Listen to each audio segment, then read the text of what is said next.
بسم اللہ. فأما الأشياء التي لا تجوز فيها النسيئة قسمان.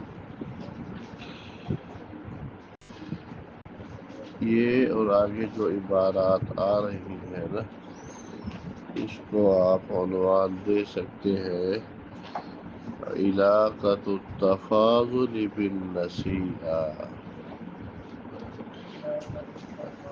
علاقۃ التفاضل بالنسیئہ. آپ کے پاس ہے عنوان کتاب میں؟ ہاں پرانی کتاب لکھا ہے نا، کتاب ایسے نہیں نا. ہاں لکھا علاقۃ التفاضل بالنسیئہ. دیکھیے، فاما الاشیاء ایسی چیزیں جن میں نسیہ جائز نہیں ہے تو وہ دو قسمیں ہیں. بعض وہ ہیں ان میں تفاضل بھی جائز نہیں ہے، یعنی ان میں تفاضل بھی جائز نہیں ہے، نسیہ بھی جائز نہیں ہے. وقد تقدم ذکرها وہی اموال ربویہ اور جن میں علت ہے.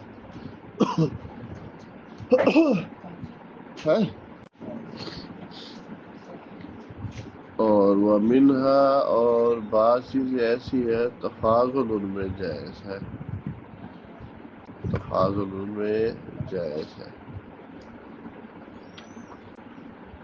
یعنی تفاضل جائز ہے، نسیہ جائز نہیں ہے، کیونکہ بات تو نسیہ کی ہو رہی ہے نا. کچھ وہ ہے نہ تفاضل جائز ہے نہ نسیہ جائز ہے، اور کچھ وہ ہے جن میں تفاضل تو جائز ہے لیکن نسیہ جائز بتاتا ہے.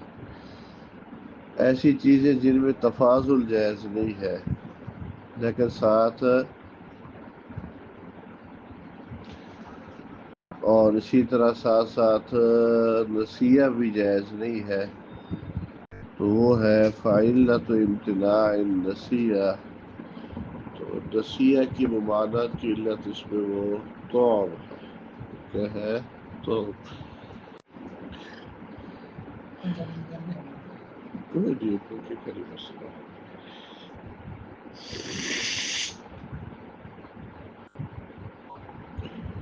فاما الاشیاء التي لا يجوز فيها التفاضل، جن میں تفاضل جائز نہیں ہے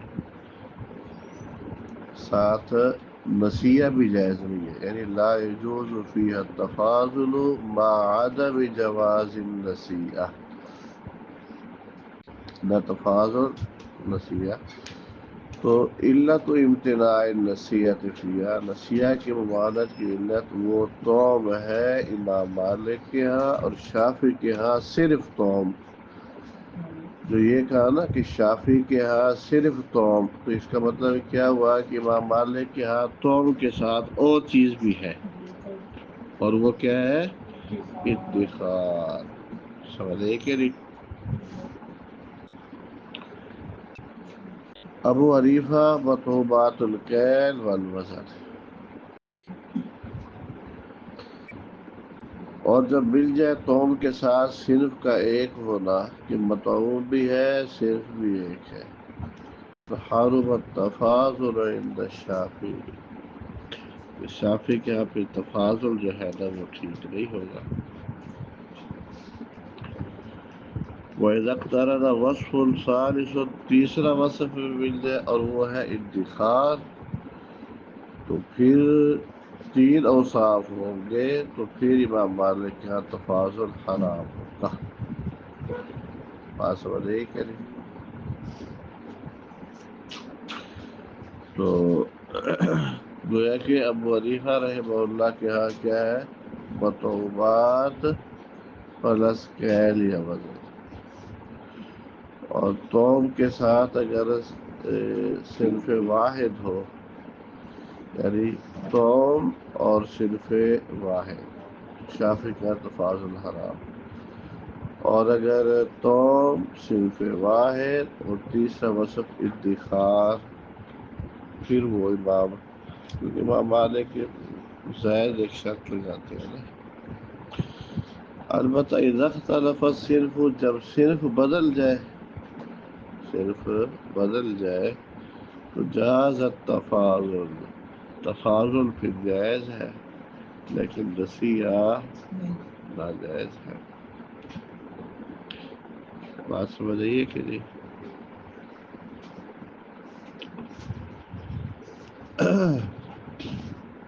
تو اس پہلے میں بتانا ہی چاہتے ہیں کہ جن میں نسیہ جائز نہیں ہے تو وہ دو قسمیں ہیں۔ کچھ تو وہ ہے جن میں نہ تفاضل جائز ہے اور نہ نسیہ جائز ہے، یہ وہ اموال ربویہ، یا جن میں اموال ربویہ والی علت پائی جاتی ہے، ایک۔ اور دوسری صورت یہ بتائی کہ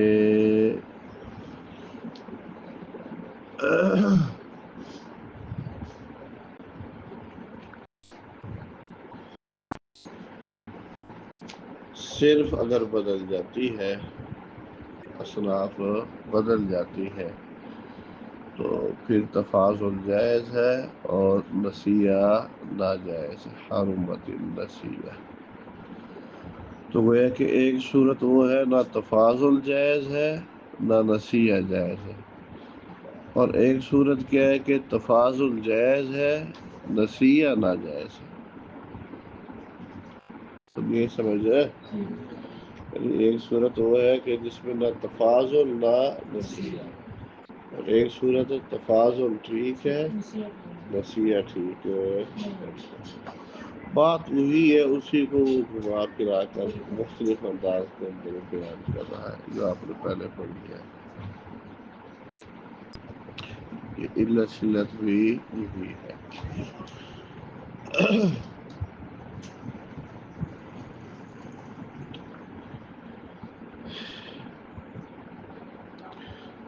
چلیے پھر ایک لمبا پیرا ہے، یہ مسئلہ پورا فصل تک چلے گا، فصل رابع نہیں آسان ہے، ہاں فصل رابع تک چلے گا یہ پھر مستقل سبق۔